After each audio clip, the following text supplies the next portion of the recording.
झारखंड प्रदेश में जिस तरीके से ज़मीनों को लेकर अक्सर विवाद सुनने को मिलता है, उन विवादों से कैसे निजात पाया जाए इसको लेकर भू राजस्व विभाग बहुत तेज गति से काम कर रही है। और अभी हम लोग बहुत जल्द हर ज़मीनों की एक यूनिक आईडी नंबर जनरेट करने जा रहे हैं, जिस पर बहुत तेज़ी से काम चल रहा है। और जिस तरीके से भूमाफिया ज़मीनों का हेर फेर कर यहाँ के आदिवासियों को, यहाँ के ज़मीनों को लूट रहे हैं, उन सभी का अब अंकुश लगेगा और इसको अलग अलग स्तरों पर इन सब विषयों पर सरकार संज्ञान लेते हुए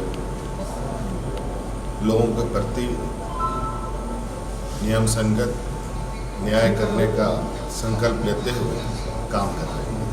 सर कई ऐसे और प्रोजेक्ट अभी भी झारखंड में जहाँ पर अधिग्रहण हुआ है लेकिन काम वहाँ पर चल रहा है। देखिए, बहुत सारी ऐसी चीज़ें हैं, एक एक चीज़ों को हम लोग देख रहे हैं। बहुत सारी ऐसी चीज़ें हैं जो मुझे लगता है कि राज अलग होने के बाद से भी किसी ने ना सोचा, ना उस पर आगे बढ़ा, ना उस पर किसी तरीके की कोई लोगों ने विचार किया।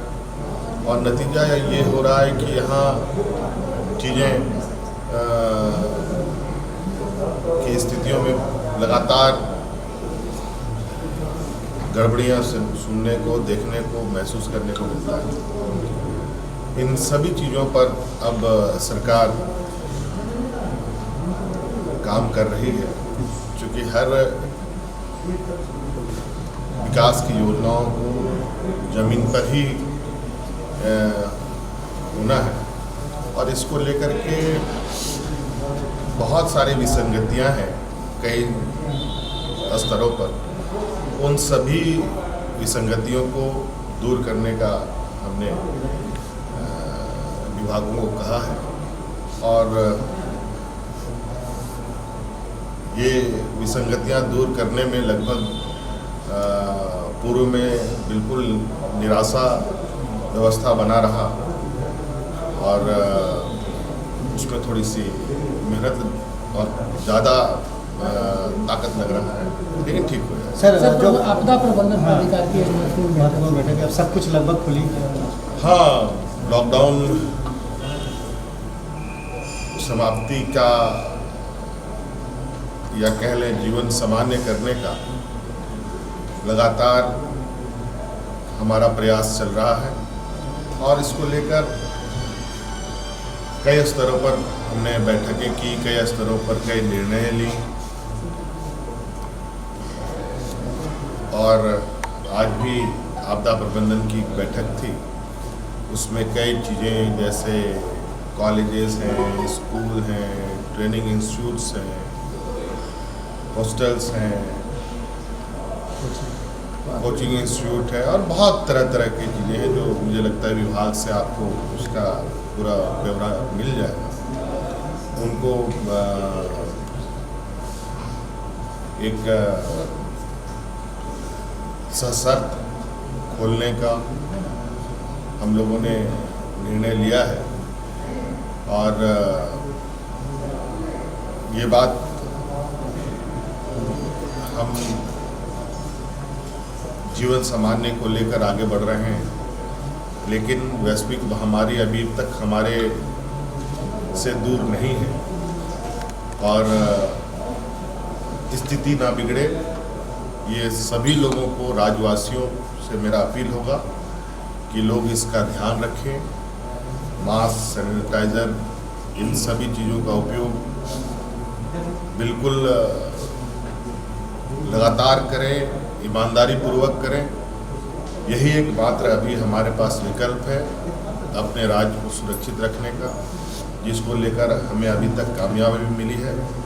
और मैं उम्मीद करूंगा कि हम लोग इस तरीके से जीवन को सामान्य करते हुए विकास की पथ पर आगे सर पीएम के साथ मुलाकात में क्या क्या चीज़ें होंगी, पता चला कि सर पीएम के साथ मीटिंग होगी बहुत जल्दी? नहीं, अभी तो मुलाकात तो नहीं है, लेकिन वीडियो कॉन्फ्रेंसिंग के माध्यम से ज़रूर वो हम लोगों से रूबरू होते रहते हैं और उसमें जब होंगे तब बातें रखी जाएंगी। अभी बजट का समय है, पूरे देश में अलग अलग राज्य अपने अपने बजट बना रहे हैं, बजट तैयार कर रहे हैं, विधानसभा सत्र आउट हो रहे हैं और हमारे यहाँ भी बजट की प्रक्रिया प्रारंभ हो चुकी है और इसको लेकर अभी का समय में तो बात होगी तो आप अंदाज़ा लगा सकते हैं क्या विषय हमारा भी होगा और केंद्र भी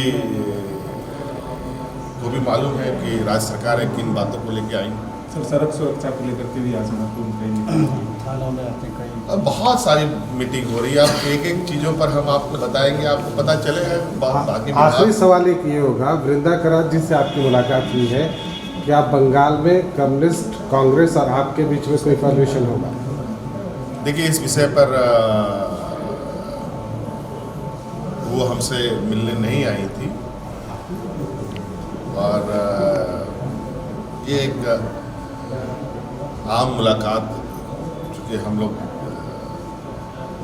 लगातार मिलते जुलते रहते हैं, तो इसी दौरान इनका झारखंड प्रवास हुआ था तो कुछ उनकी चिंताएं थी, उन चिंताओं को लेकर हमसे उन्होंने मुलाकात की और राजनीतिक चुनाव के विषय पर चर्चा हम लोग